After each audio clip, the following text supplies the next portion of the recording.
What's up, everybody? Colin here, the Wild CEO, back for part 2 of the Ancestral Mind Foundation course. You'll probably be listening to this on the podcast or watching on YouTube, and this is going to be lesson 2 of the foundations. The first lesson, we went into some of the basics of the Ancestral Mind and living wild and what the first principles are, not only what a first principle is and how you can apply it to a lot of things in life, but also how do those first principles apply to human biology? What are the first principles of human biology so that you can really know what you should be focusing on, what most people should be focusing on, where you're going to get your 80-20, your 95-5 of your results in your health and results in fitness. Today, we're going to talk about your brain, how you think, right? Why do humans do a lot of dumb things? Why do we think a lot of dumb things? Why is it so hard for us to change our mind? Why do we succumb to things like mob mentality and cognitive biases and things like that, right? There's a lot here.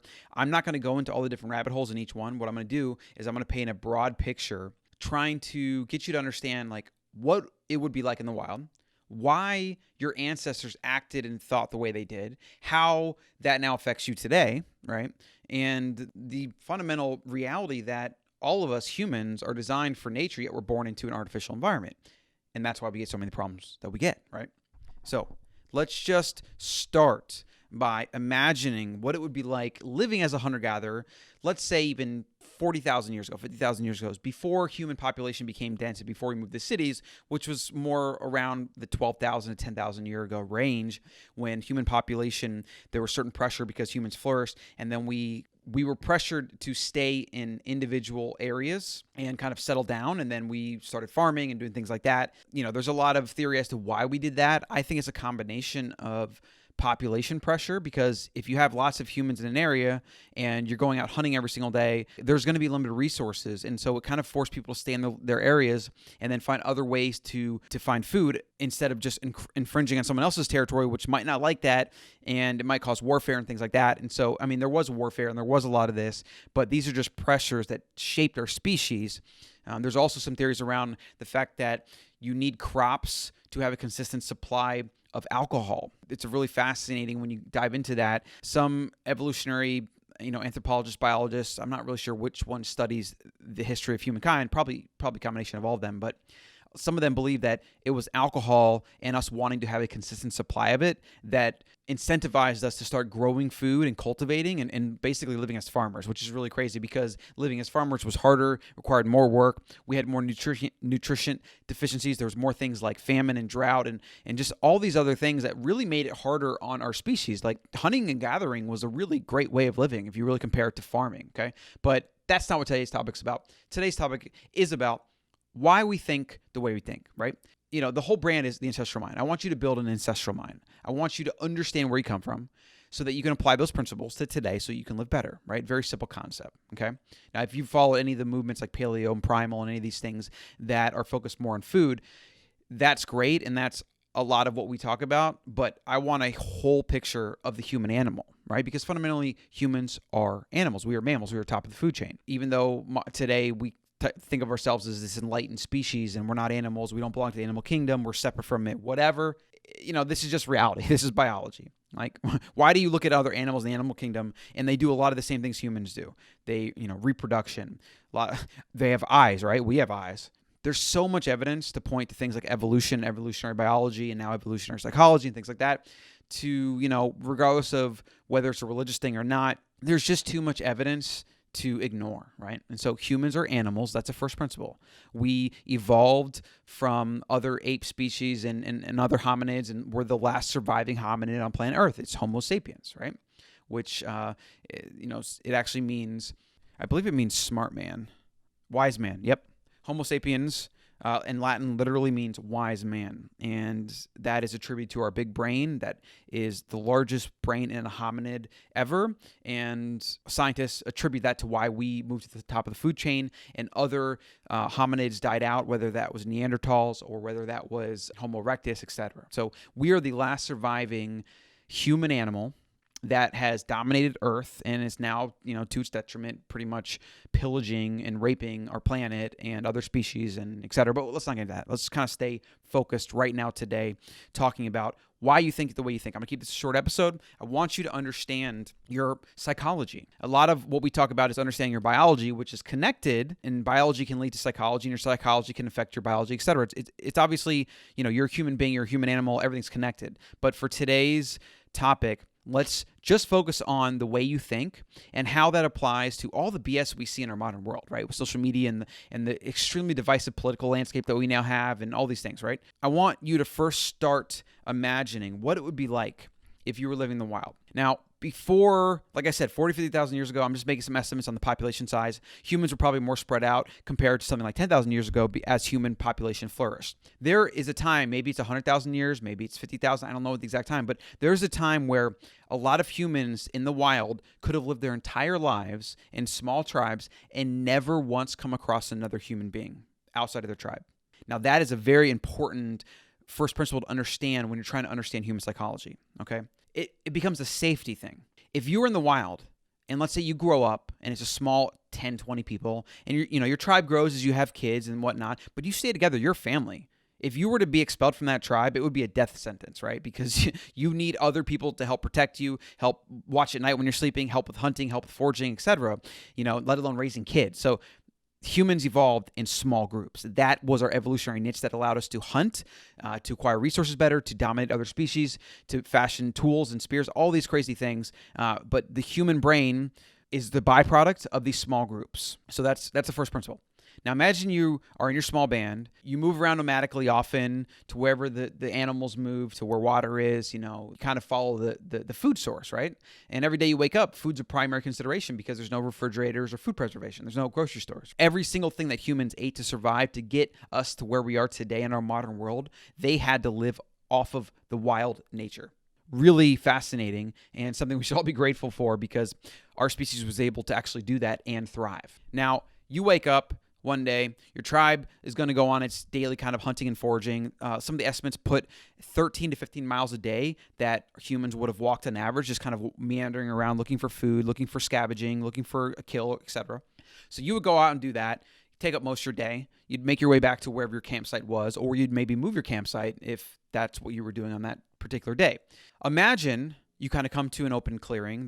Right at the base of the trees, you see a man, or maybe even a few of them. Could have been a couple women or men, whatever, but a lot of times men would go out with spears and they would maybe do the hunting, especially if some of the women were taking care of the children, right? Like they would have to stay back to a secluded area that they had marked off. So let's say you come across one or a few men, they have dead animal bones around their neck. They're wearing a necklace like that. The typical hunter-gatherer tribal thing. I'm sure you can imagine it. You've seen it in movies and things like that. Let's say they're all holding spears. They have all this tattoos even, or piercings, paint even, and they look like pretty intimidating dudes, to be honest.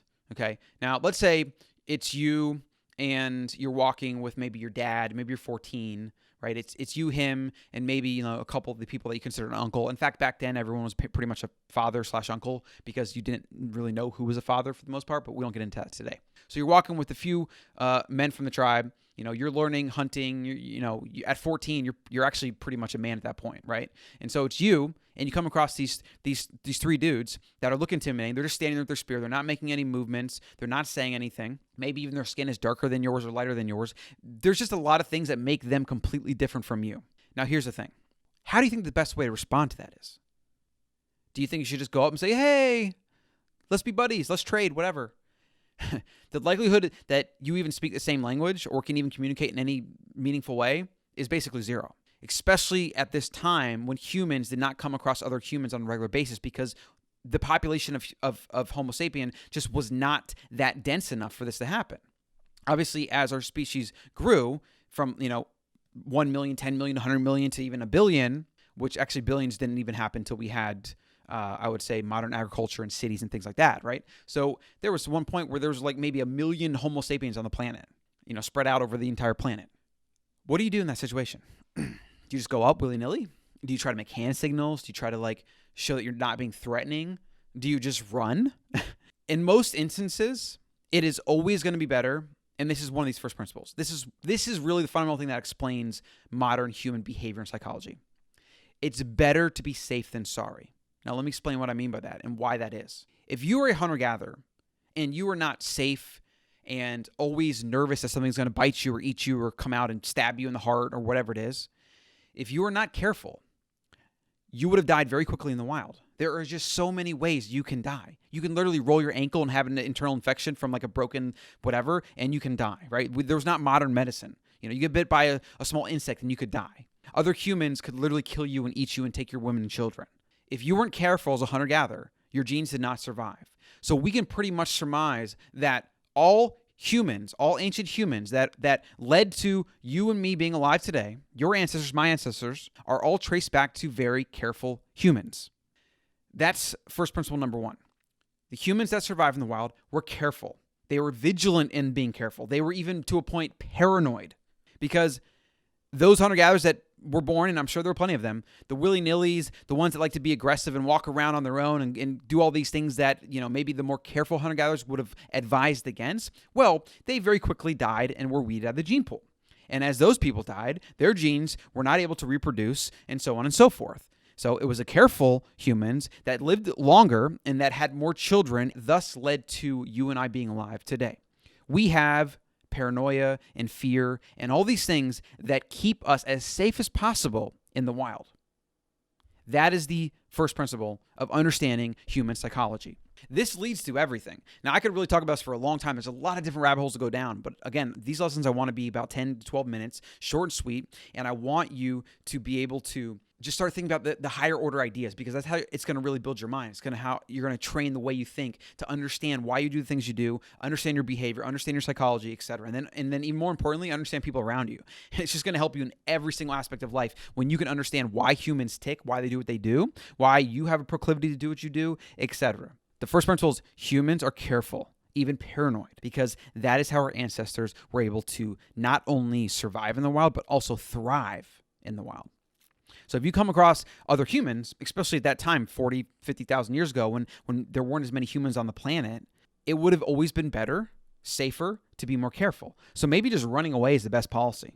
It's just one of those things. If 1 in 10 was warlike, let's put it that way. So if most hunter-gatherers were peaceful, let's say, and we actually have a lot of history of violence, so I don't know if these numbers are really accurate. I'm just kind of guessing here. I'm just using this as an example.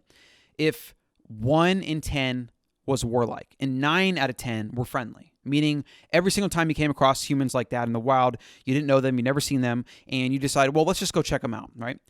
If you did that successfully 90% of the time, well, over the course of a lifespan or even a couple generations, that 1 in 10 that was warlike, that will basically look at you as food, that will kill you, that will cannibalize you, that will take your women and children, that will take any resources you have, any tools, that 1 in 10 will quickly weed out your tribe to the point where you go extinct. And as we know, humans want to survive. We want to live. We want to procreate, and we want to perpetuate our genes onto the next generation. This is just life. This is what life does, right? So life is always on the lookout for predators. And when there were less humans on the planet, in a lot of cases, other humans were the most dangerous predator in the wild for our ancestors. Think about that. That's not the case with most species, which is very fascinating. Humans are actually the only species in nature. I believe there's an ant. It's an ant somewhere in South America that actually goes on like conventional warfare where they go and raid other ant colonies, things like that. But aside from that species, all other observed species of animal do not kill members of their own species the way humans do. We win that award, bar none, above all else. There's some ape violence that's been observed, but again, a lot. We broke off from apes and from gorillas a long time ago, right? And so we do still have some of those genes in our biology. Okay, we win the award for being the most violent species on the planet. Period. Right? Except maybe for that one species of ants.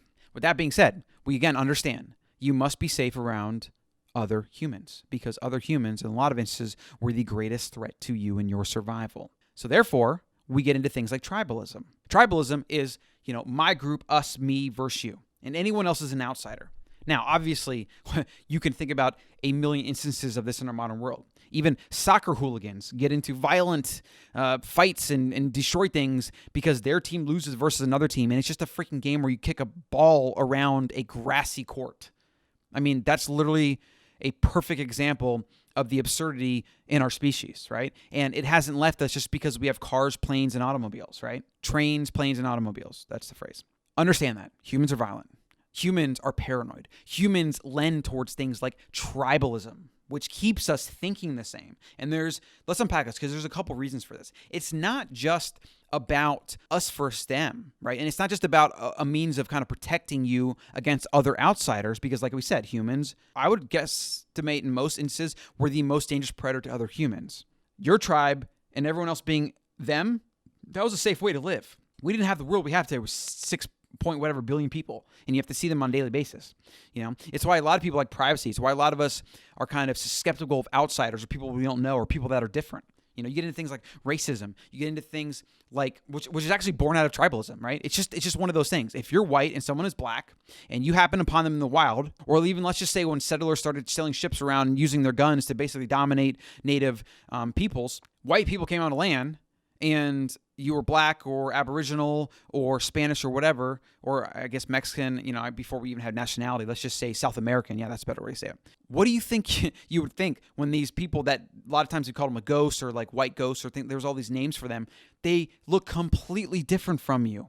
In most instances, it would have been best to be as careful and scared and tribalistic and racist as possible because it was better for safety. And if you look at the history of what Northern Europeans that had advanced technology through gunpowder and things like that, what they did to native peoples and the killing and the pillaging and all the things, I would even say that the South American people or the African people should have been more aggressive in trying to thwart these invaders because that's really what they are. Even though in a lot of instances, certain settlers were able to establish commerce and do certain things, but they brought disease, they brought weapons. Like it was just bad, right? White, Northern Europe humans back in that time, when we started sailing our ships and taking our guns and things and our diseases to other areas, it decimated populations of native peoples that were able to survive and live off the land and do all these things. And so again, topic for another day, but it makes sense that humans can be so tribalistic, that can even be racist, that can be fearful of things unknown, that of people unknown, of things are different. It is just a survival mechanism. So that's the first thing we all need to understand. We need to understand that this is human nature. It's not about somebody being a bigot or not a bigot, even though you have cases of that in our enlightened world today. We can always overcome that. But the base primal instinct for a human being is to distrust those that are different from him or her. This is just the first principle, right? And I think we could make a lot of progress if we just understood this.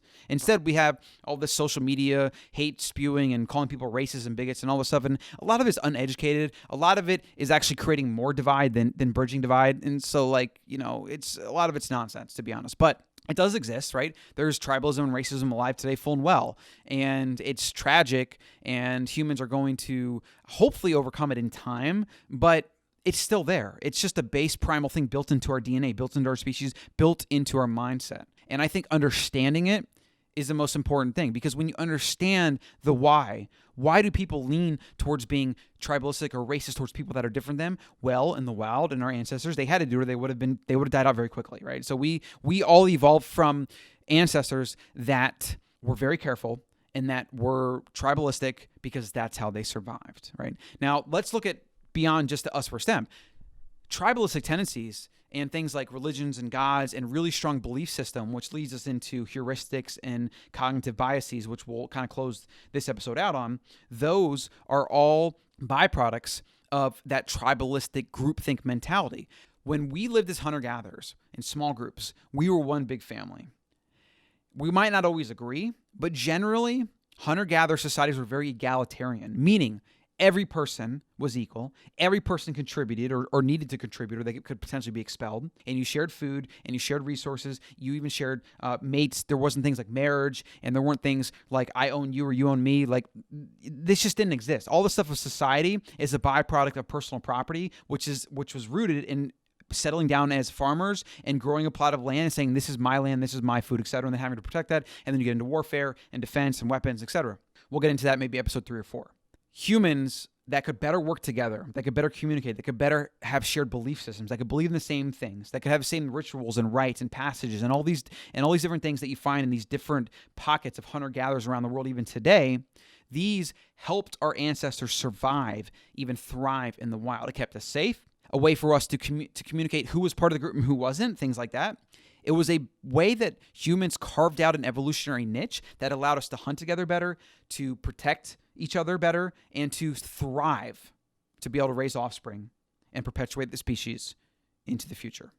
Okay, so humans had to think collectively. They had to think the same way. They had to agree on the same things. This is a evolutionary first principle. You wouldn't find a band of 20 to 30 hunter-gatherers that all had different ideas about different things about how to hunt and how to share food and how to do this, that would debate and do all these things. That just didn't happen. That didn't fly because it was not conducive for surviving in the wild. In the wild, we had to spend energy to acquire resources, right? In the wild, we had to spend energy to protect our offspring and raise kids, which are a hard thing to do even in our modern world today with all the technology we have.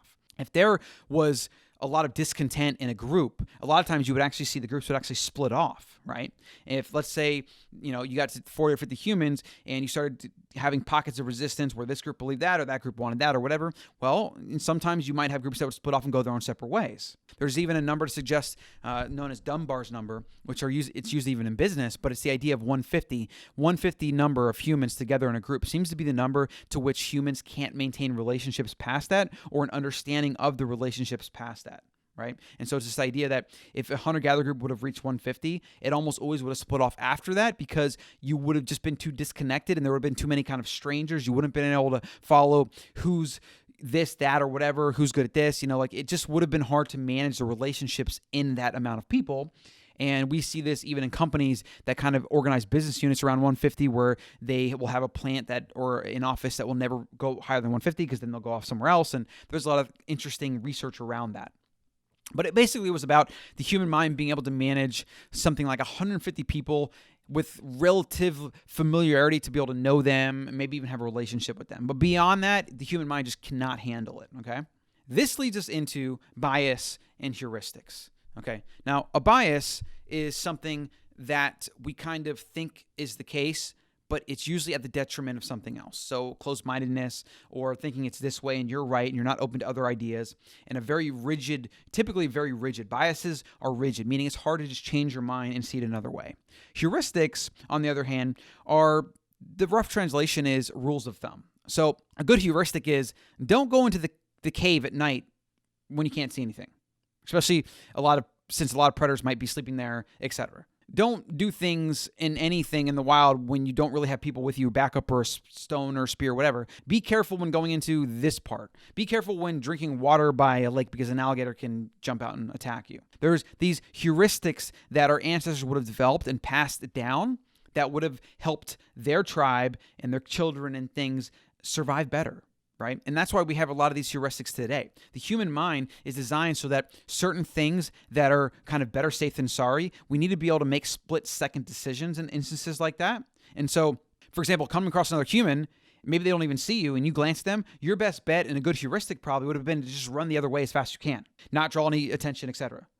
A good heuristic is always approach everything very, very carefully and quietly when you're turning around a bend or going somewhere that might have a predator or etc. It's why we have a lot of these kind of small biases today in our modern world, right? The human mind is designed to have quick rules of thumb that it can act on in a moment's notice because that is most conducive for survival. And the thing is, just like biases, it's hard to change these heuristics because a lot of times these heuristics are almost subconscious. They happen instantaneously. You get into things like muscle memory and things like that. Now, biases are huge. There's tons of them, right? Things like cognitive bias, which is, you tend to see the things you want to see. You tend to believe the things that make the most sense to you or that you've heard elsewhere or that you want to believe. You tend to ignore information that conflicts with things you believe, which is a big one, right? Cognitive dissonance. Dissonance happens when you hear information or somebody, challenges something you believe and your brain is kind of having this like angst about accepting it. If you think something is bad always and somebody comes along and says, well, that thing's not bad always. It's only bad this time or in this time it can be good. It's really hard for the human mind to say, okay, well, this thing that I thought that was bad all the time is now only bad sometimes. Now I have to compartmentalize that and I got to figure out when is it bad, when is it good, etc. It's really freaking hard to do that. Humans like simplicity. We like putting things in a box. We like saying us first them, you're bad, I'm good, whatever, right? We like you're wrong, I'm right. We like, this is how it's done, and this is right and that's wrong.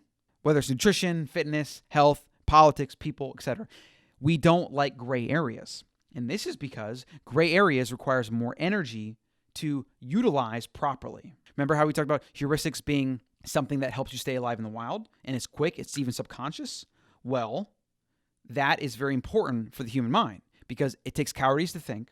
It takes time to think, especially when you add complexity.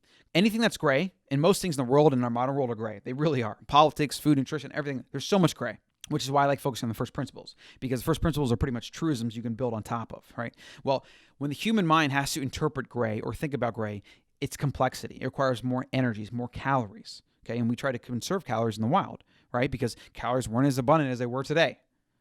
We try to conserve energy and not think too hard about things because the time and the calories required would have put us at a survival disadvantage. Okay, that's a really, really big one. Take a moment to think about that. Why do you think there's all these quotes around, most common sense, people don't want to think, they don't want to expend energy to actually think about things, whatever. Like, our biology is designed so that we don't really want to think. Just thinking is a skill that I talk about regularly. Like, taking time to write out my goals and think about things. It's kind of weird. It's like, I'm just going to sit here and do nothing. I'm going to let my mind kind of wander. Maybe I'm going to pick something and think about it. That is hard for people to do. It really is. Which is why so many of our decisions, especially in our capitalistic society with all this marketing and ads and all the crap, we make decisions based on intuition and heuristics and biases, and we make them fast. It's crazy the way it is. And it's crazy how so much of our society is built off of buying crap we don't need because it's appealing to baser instincts of wanting fame or to feel good about yourself or to, us first am or like I'm better than you. Like there's so much to this, which is why understanding these things helps you become more self-aware. It helps you make better decisions. It helps you slow down and say, hey, am I being biased here? Am I just using a quick heuristic, a rule of thumb to make this decision about how I feel about this thing or that thing or this person or that person? So I know there's a lot here to unpack, but this is a really good primer to this concept and it's a good thing that maybe you want to listen to a couple times, watch a couple times, think about the stuff. Is just foundational. It's stuff that should be taught in school. It's crazy to me how few people will even understand what I'm talking about right now, or I've heard it before. And I think that's really sad. I think it's really sad because understanding human biology, understanding human psychology, and understanding where we come from should be like what you learn every year in school for your whole life, because you're going to have to walk around your whole life with that human brain and that human body and those human genes that are going to urge you to do things that maybe you don't want to do or fall you into traps that society has laid out for you that you don't even see yet, right? And it's all a byproduct of your psychology and your biology and obviously like your upbringing and how that was affected and things like that. Like there's obviously nature and nurture, okay? But the more you can understand nature, the more you can combat a bad nurture. That just is the way it is, okay? So make sure you like and subscribe. That's going to close out today. If you have any questions or comments, or if you have suggestions of where I should go with this next, or maybe anything I might have missed out, let me know. Send me an email, info@wildfoods.co. You can comment wherever this is. I usually see comments, and I get to them. And make sure you guys download the 7 Principles of Living Wild PDF over at theancestralmind.com. You can find more there. You'll find more videos. Subscribe to the podcast.